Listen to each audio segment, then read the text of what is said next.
Hello friends. आज हम लोग इन्वायरमेंट पढ़ेंगे और इन्वायरमेंट में अपना टॉपिक बायो रेमिडिएशन जैव उपचार पढ़ेंगे। मैं इसका पहला पार्ट आपको पढ़ा चुकी हूँ जिसमें मैंने आपको बताया था बायो रेमिडिएशन क्या होता है और in situ bioremediation technique क्या होती है। अब हम देखेंगे ex situ bioremediation technique बाह्य स्थानीय जैवोपचार तकनीक क्या होती है। देखिए, मैंने आपको बताया था कि जो इन सीटू होती है जैवोपचार तकनीक, उसमें हमने ज़मीन के अंदर ही ऑक्सीजन, हवा, वायु से ऑक्सीजन और न्यूट्रिएंट्स पहुंचा के जो माइक्रोब्स थे, सूक्ष्मजीव, उनकी संख्या को बढ़ाया था। तो जिससे वो बढ़ के क्या होते हैं, जो प्रदूषित पदार्थ होते हैं उनको अपघटित कर देते हैं, डिकम्पोज कर देते हैं।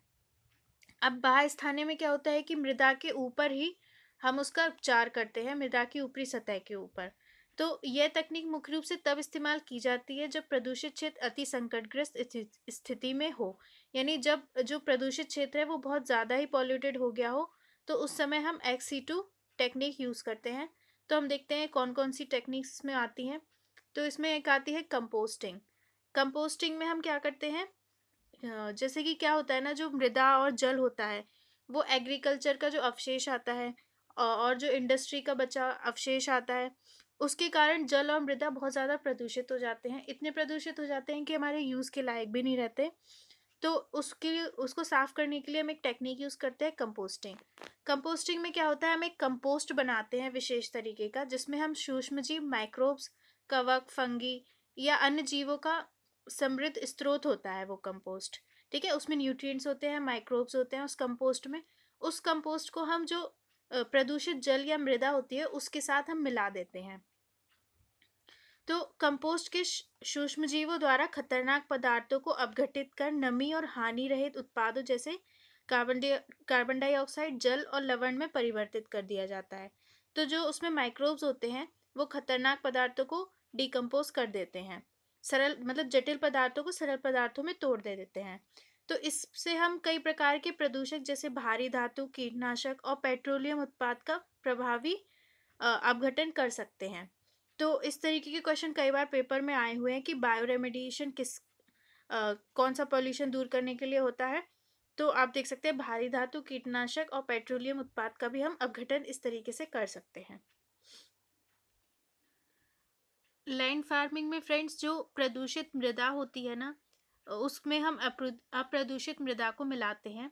यानी जो साफ मृदा होती है उसके साथ हम जो गंदी मृदा होती है, अप्रदूषित मृदा, उसको मिलाते हैं और इनमें हम पोषक तत्व मिलाते हैं और इसको हम खोदते रहते हैं।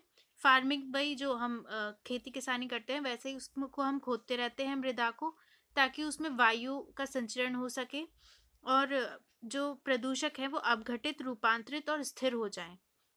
तब तक हम इसको खोदते रहते हैं, मिट्टी को ऊपर नीचे करते रहते हैं और इनमें न्यूट्रिएंट्स मिलाते रहते हैं ताकि वायु का संचरण हो सके और जो माइक्रोब्स हैं वो इनको, प्रदूषक को अपघटित, रूपांतरित और स्थिर कर दें। तो ये हमारा होता है मृदा को साफ करने का लैंड फार्मिंग तरीका। अब हम और दूसरे देखते हैं। थर्ड है बायोपाइलिंग।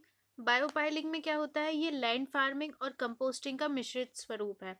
यानी हम इसमें एक कंपोस्ट बनाते हैं और उसको मृदा में हम मिला देते हैं उस कंपोस्ट को, और मिला के हम उसे ऊपर से ढक देते हैं और उसमें एक जो तंत्र होता है उसमें हम वायु भी उसमें पहुंचाते रहते हैं एक सिस्टम के द्वारा। तो ऊपर से उसको ढक दिया जाता है। तो जो माइक्रोब्स अंदर बनते हैं वो उसको मृदा को, जो प्रदूषित पदार्थ होते हैं उनको अपघटित करते रहते हैं। इससे वो हमारी मिट्टी को क्लीन करते रहते हैं। बस इसमें क्या किया जाता है, वो जो डालते हैं, मृदा कंपोस्ट होता है उसको मृदा में डाल के ऊपर से ढक दिया जाता है, उसमें वायु साथ में पहुंचाई जाती रहती है ऑक्सीजन के लिए। तो ये हो गया बायोपाइलिंग। अब हम नेक्स्ट देखते हैं। फ्रेंड्स, जो बायो रिएक्टर होता है वो, बस इसमें इतना डिफरेंस है कि वो एक पात्र, एक कंटेनर या वेसल में होता है। उस वेसल में हम डाल देते हैं जो प्रदूषित मृदा होती है या जल होता है उसको डाल देते हैं और सूक्ष्म जीवों को उसमें मिला देते हैं जो जैव अपघटन करके जो प्रदूषण होता है उसको दूर कर देते हैं। अब यहाँ पर मैंने आपको एक क्वेश्चन दिया हुआ है कि निम्नलिखित में से कौन जैव अपघटनीय प्रदूषक है जिनका बायोडिग्रेडेबल है। तो सीवेज है, एस्बेस्टर है, प्लास्टिक है और पॉलीथीन है। जब मैंने आपको पहला वीडियो बताया था तो मैंने आपको सबसे पहले यही बताया था कि हमारी जो मृदा या जल होता है उसमें सीवेज, इंडस्ट्री का अपशिष्ट और एग्रीकल्चर का अपशिष्ट आके मिलता है, तो इसका आंसर सीवेज है। आई होप ये टॉपिक आपको समझ में आ गया होगा। आप मुझे बता सकते हैं कि आप एनवायरनमेंट में नेक्स्ट टॉपिक कौन सा समझना चाहते हैं। And thank you so much. आप इस वीडियो को लाइक, कमेंट, शेयर करिए। Thank you.